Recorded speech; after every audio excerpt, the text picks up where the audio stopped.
हां आज मुख्यमंत्र्यांच्या उपस्थितीमध्ये जनसुरक्षा विधेयकावरती बैठक आयोजित करण्यात आलेली आहे. मागच्या आठवड्यामध्ये महाविकास आघाडीकडून विरोध करण्यात आला. या आठवड्यात बैठक आणि याच आठवड्यामध्ये हे विधेयक सादर होण्याची शक्यता आहे. काय आपली भूमिका काय? जनसुरक्षा कायदा सरकार जे आणत आहे त्याचं बिल अधिवेशनामध्ये ते जे आणणार आहेत त्याच्यावरनं एकच कळतंय की हे सरकार आणि सरकारमध्ये असणारे सर्व पक्ष आणि नेते हे सामान्य लोकांना घाबरलेले आहेत.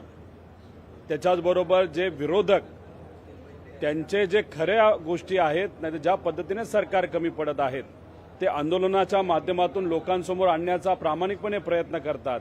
ह्या सगळ्या गोष्टी बघता हे सरकार खऱ्या अर्थाने घाबरल्यामुळे संविधानाचा आवाज दाबण्यासाठी सामान्य लोकांचा आवाज दाबण्यासाठी आणि या महाराष्ट्रातून लोकशाही ही कुठेतरी दूर गेली पाहिजे या हेतूतून जनसुरक्षा कायदाचं बिल या अधिवेशनामध्ये आणत आहे. त्या कायद्याच्या बिलाचा आम्ही निषेध करतो आणि अप्रत्यक्षपणे कुठेतरी संविधानाचा आवाज आणि संविधानाने दिलेले मूलभूत हक्क हे कुठेतरी पायाखाली तोडवण्याचा प्रयत्न हे सरकार करत आहे असं आमच्या सगळ्यांचं म्हणणं आहे. उद्या जाऊन जर शेतकऱ्यांना कुठली अडचण आली, विम्याचा पैसा मिळाला नाही, जर कुठेतरी सरकार मुद्दामून दाबून मुटकून जर त्यांच्या जमिनी घेत असतील आणि त्यांना जर त्या बाबतीत आंदोलन करायचं असेल तर हा कायदा आल्यानंतर ते आंदोलन करता येणार नाही. एखाद्या महिलेवर अन्याय झाला आणि एखादं गाव म्हणालं की या महिलेच्या बरोबर आपण उभं राहिलं पाहिजे आणि त्या हेतूतून जर कुणी एकत्रित येत असेल तर त्या लोकांना सुद्धा एकत्रित येता येणार नाही. अशा प्रकारचा हा कायदा आहे.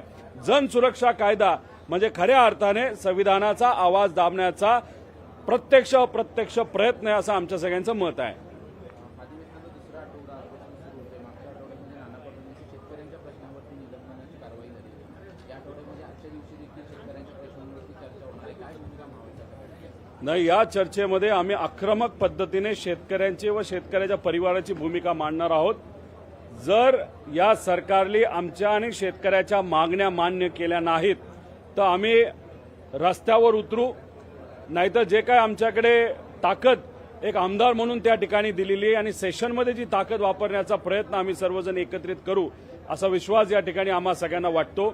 आणि हे जे सगळे आश्वासनं आहेत जे आम्ही मांडणार आहोत ते इलेक्शनच्या काळामध्ये सत्तेत असणारे प्रत्येक नेते हे फक्त मतं मिळवण्यासाठी शेतकऱ्यांची दिशाभूल करत होते असं आपल्याला म्हणावं लागेल.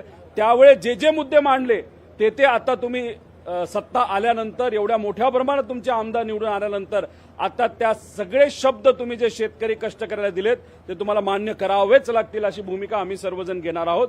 फक्त आम्ही विरोधकातल्या सर्व आमदारांना नेत्यांना विनंती करतो की एकत्रित लढण्याची